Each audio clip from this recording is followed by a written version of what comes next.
You اے کے صدر نے آنا تھا، ہمیں ابھی وہ نہیں آئے، اور ہم نے اپنا اسکول کالجز جو ہے وہ بند کر دیے، اسلام آباد سارا بند کر دیا، کیپٹل ٹیریٹری بند کر دیا۔ میرے صاحب یہ کیا ایٹیٹیوڈ ہے کہ مطلب ہم 75 سال بعد بھی سیکیورٹی اسٹیٹ ہیں، لیکن اشرافیہ کو اس چیز کو تو سمجھنا چاہیے کہ ایک صدر آیا، آپ اس کو بھی نہیں ہینڈل کر سکتے۔ اور اسلام آباد کا ایئرپورٹ سے لے کے اور وزیر اعظم ہاؤس تک ایک سڑک آتی ہے برسا، جو سیدھی سڑک آتی ہے، آپ اس سڑک کے اوپر 2-4 ہزار بندہ کھڑا کر لیں، باقی دنیا کو کہیں بھائی آپ اپنا کام کرتے رہیں، وہ 11 بجے آ جائے گا، اب اسکول جلدی لگ جاتے ہیں، چھٹیاں وہ اپنے ٹائم پہ ہوتی ہے۔ تو یہ جو چیز ہے کہ ایلیٹ، وہ جو ایک مائنڈ سیٹ ہے کہ جی جب کوئی باہر سے صدر آنا تو اسلام آباد بند ہو جانا ہے، نہ ہم نے کبھی سنا ٹورنٹو بند ہوتا ہے، نہ واشنگٹن بند ہوتا ہے، نہ دلی بند ہوتا ہے، نہ بنگلہ دیش کا ڈھاکہ بند ہوتا ہے۔ سو یہ کیا ایٹیٹیوڈ ہے؟ یو اے کے پریزیڈنٹ نے آنا تھا اور وہ نہیں آئے، تو جو دھماکہ ہے وہ تو پشاور میں ہوا، انہوں نے اسلام آباد آنا تھا۔ تو یعنی آپ سمجھتے ہیں کہ یہ اس وجہ سے ہوا ہے کیونکہ ویدر کنڈیشنز تو کوئی ایسی نہیں ہے ایسی یہاں پر کہ جس کی بنا پر وہ نہ آ سکتے ہیں۔ یہ پاکستان کو مسلم امہ سے ہی کرارا جھٹکا لگا ہے، کیا یہ امید تھی کہ ایسا جھٹکا لگے گا؟ اور ان دونوں کنٹریز نے اپنے مسلم بردر کو یعنی کہ مسلم برادر کو چھوڑ کیوں دیا؟ जय हिंद दोस्तों, पाकिस्तान ब्रेकिंग न्यूज चैनल में आप सभी का हार्दिक स्वागत। यूएई के प्रेसिडेंट ने पाकिस्तान का दौरा अचानक कैंसिल कर दिया, क्योंकि पाकिस्तान मीडिया में ये बताया जा रहा है कि कल हुए पेशावर मॉस्क के हमले के कारण यूएई ने अपना दौरा, जो कि प्रेसिडेंट का पाकिस्तान का होना था, उसको कैंसिल घोषित कर दिया है। जहां पर कुछ लोगों का तो यह भी कहना था कि यूएई के प्रेसिडेंट का पाकिस्तान में आने का कोई प्लान ही नहीं था। ये ऐसी ही बातें पूरी दुनिया में फैलाई जा रही थी कि यूएई के प्रेसिडेंट पाकिस्तान में आ रहे, जहां पर अब धीरे धीरे करके पूरे मुस्लिम उम्मा और मुस्लिम कंट्रीज पाकिस्तान का साथ छोड़ रहे हैं, क्योंकि सभी लोग पाकिस्तान से तंग आ चुके हैं कि पाकिस्तान हमेशा अपने मतलब के लिए ही मुस्लिम देशों से संबंध रखता है। जहां पर उसको पैसे की ज़रूरत हो या किसी कश्मीर मुद्दे पर ज़रूरत हो, तभी ही उनको मुस्लिम देश याद आते हैं, वरना कोई भी मुस्लिम देश के पास मुड़ के भी नहीं देखता। वहीं पर यूएई ने तो यहाँ तक कह दिया है कि पाकिस्तान को भारत के साथ दोस्ती करनी चाहिए और कश्मीर को भूल जाना चाहिए, और अगर ऐसे ही पाकिस्तान भारत से दुश्मनी करेगा तो आने वाले कल में पाकिस्तान 4 टुकड़ों में बढ़ जाएगा और पाकिस्तान का वजूद मिट जाएगा। तो क्या यूएई की बात आने वाले कल में सच होने जा रही है? माहौल देखकर तो लग रहा है। ऐसे ही वीडियो को अंतिम तक देखते रहिए, लाइक कीजिए, शेयर कीजिए और सब्सक्राइब कीजिए हमारे चैनल को, और बेल आइकन दबाना बिल्कुल भी ना भूले, और आपकी जो भी राय हो उसे कमेंट बॉक्स पे ज़रूर दे। धन्यवाद। उसके जवाब में ऐसे ऐसे मैजिकल बातें हो रही हैं जनाब, वो हम ये कर देंगे, फलां साहब आ रहे हैं।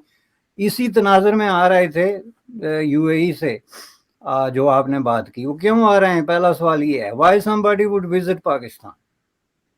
मैंने कहा ना कि what you have to offer. एक वक्त था जब आपने अरबों को ब्लैकमेल किया न्यूक्लियर के नाम पे। अब ये है कि वो जो एक मूवी बनी है वो सही है या गलत है, प्रोपेगेंडा आर्गन है या कुछ है, लेकिन उस मूवी को भी गौर से देखने की जरूरत है, क्योंकि वो पब्लिक सेंटिमेंट्स को रिफ्लेक्ट जरूर करती है। Movies are not about realities, they are not documentaries, और कोई ऐसी रियल शो नहीं होते, वो तो होती ही ड्रामेटिक एक वर्जन होता है किसी चीज का।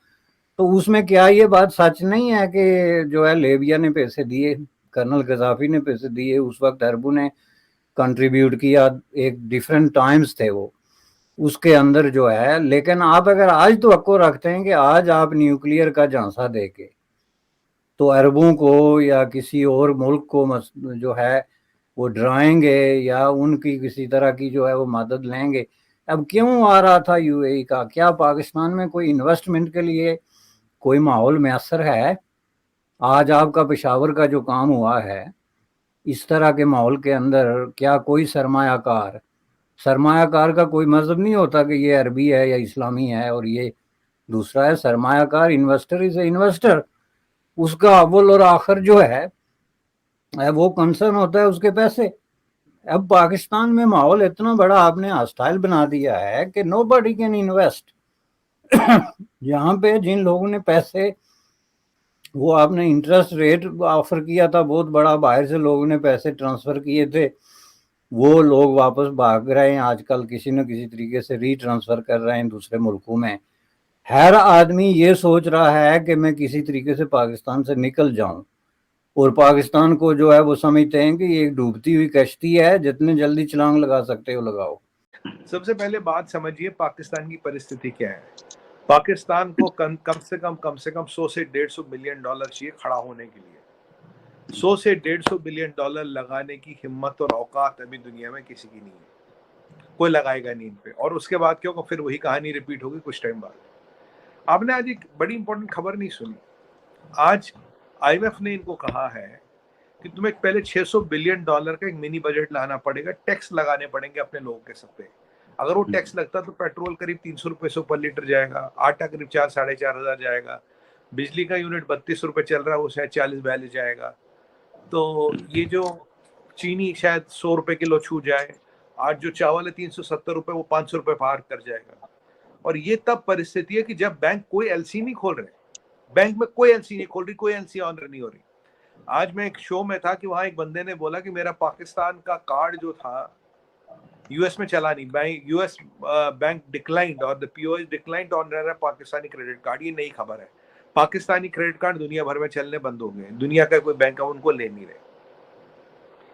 और आज एक और चीज आई, तो अगर ये चीजें वो डालते हैं तो पर इनका इन्फ्लेशन ऑलरेडी 28 से 34% के बीच में झूल रहा है। ये चीज डालते ही ये इन्फ्लेशन जो हो जाएगा 35% क्रॉस करेगा, which is hyperinflation which can not be reversed. नहीं, UAE के प्रेसिडेंट ने आना ही नहीं था जी, क्योंकि he had no business there. उसका आना जो है वो, जिसको आप कहते हैं ना एयरपोर्ट पे पूछते रहते हैं कि टूरिस्ट और प्लेजर ट्रिप, उसका एक अपना ट्रिप था भावलपुर, वो जो जहाँ आपके जो इलाके हैं जहाँ पे शिकार, जी शिकार के लिए, that was the sole purpose. और उसके लिए कई शहजादे आते हैं, कई सालों से बरसा बरस से आते हैं, आके चले जाते हैं। अब उन्होंने वहाँ आना था, इज देयर फेवरेट गेम, उसमें उसके लिए वो कहीं भी जा सकते हैं, और that is one of the top destination उनके लिए। चूंकि एक तो वो उनको बादशाह होने का एहसास दिलाते हैं, उनके आगे बिछते हैं, उनके लिए टेंट लगाते हैं, और उनको एक तरह का ऐसा प्रोटोकॉल देते हैं कि they really feel like kings. जी जी, जो उनको जो भी प्रोवाइड एग्जैक्टली। उसके बाद ये सारी चीजें जो माजी में हमने जो किस्से कहानियां सुनी थी, वो आपकी जो एक फिल्म एक्ट्रेस थी नीलो, कि रैक्स जंजीर पहन कर भी किया जाता है, वहां जंजीरों का बंदोबस्त भी होता है, रैक्स का बंदोबस्त भी होता है, सारा। तो इसके दौरान अगर उन्होंने कह दिया हो कि चले हम इस्लामाबाद भी आएंगे ऑन ऑफिशियल विजिट, चूंकि ये काम तो भावलपुर के डेजर्ट में नहीं हो सकता ना, तो इन्होंने उसको एक बहुत बड़ा अपनी एहसास कमतरी को छुपाने के लिए एक, जी हमें कोई फॉरेन डिग्नेटरी जो है वो विजिट कर रहा है, why is visiting you, he has nothing to say, you have nothing to share with UAE और एनी अदर कंट्री। पहली बात यह है कि आपका जो आइडियोलॉजिकल डिफरेंस है वो इतना बढ़ गया है कि वो आपको कुछ और मशवरा देते हैं, आपने कुछ अपना अलग एक काम शुरू किया हुआ है। वो आपको कहते हैं इंडिया के साथ नेगोशिएट करें, नेगोशिएटेड सेटलमेंट की तरफ बढ़ें, कश्मीर इशू हमें बीच में मत घसीटें, हम वहाँ पे इन्वेस्टमेंट कर रहे हैं, वी आर लुकिंग फॉरवर्ड। तो आप कहते हैं नहीं जी, ये हम उनकी पॉलिसी भी चेंज, पैसे भी उनसे लेंगे, पॉलिसी भी उनकी चेंज करेंगे, अपनी नहीं। यानी हम जाके उनको कहेंगे कि खुदा के लिए $2 बिलियन दे दो और साथ में अपनी पॉलिसी भी चेंज करो, इंडिया को गालियां दो कि उसने जो है वो कश्मीर पे कब्जा किया हुआ है।